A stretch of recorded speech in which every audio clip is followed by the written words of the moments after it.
waan lahaa balwad waqti ka mid ah ama aan idhaahdee muddo badan oo noloshayda ka mid ah geedaha qaadka la yidhaahdo ayaan muddo dheer wada shaqaynaynay ama balwadii ahaa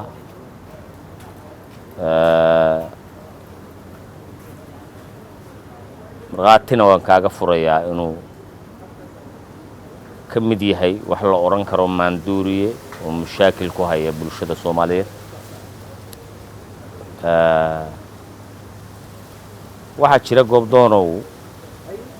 dhowr mar curisyo aan ka sameeyey ama gabayo yaryaroo inta bilaabay aan dhammaystiri waayey intaan wada shaqaynaynay geedaha ama aan qaad ka cunay waxbaa iga joojinayo ma dhammaystiri karin waan isticmaalayay mid kasta markaan bilaabaan waxaan islahaa niyow naftaadu risaalo aysan kaa aqbalin see ugu sheegaysaa bulshadii kale gabayaagu hadduu sameeyo isagu gurigiisa ma dhigta ee bulshadu u gudbiya marka tilmaan markaan curis bilaabo aan gabaga ku tilmaan isleeyahay dhibaatada shaygaan waan oran jiray naftaada adoon ku qancin miyaad u gudbin kartaa cid markaad iska dhaaftid baad dhammaystiri doontaa baan isaga dhigay dhowr qabyooyinkaas baa jira waan iska dhaafay hadda laakiin weli ima suuro gelin inaan dhammaystiro oo kulley waan jeclahay inaan dhammaystiro laakiin hadda weli ima suuro gelin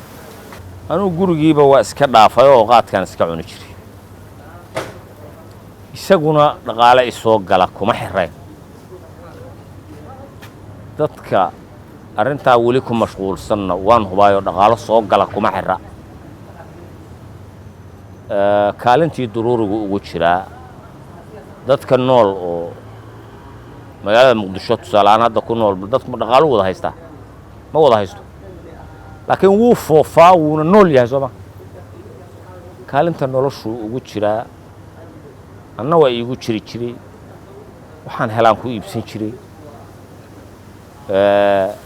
waxaan helo ka mid ahaa oo asxaabtayda waa igu tixgelin jireen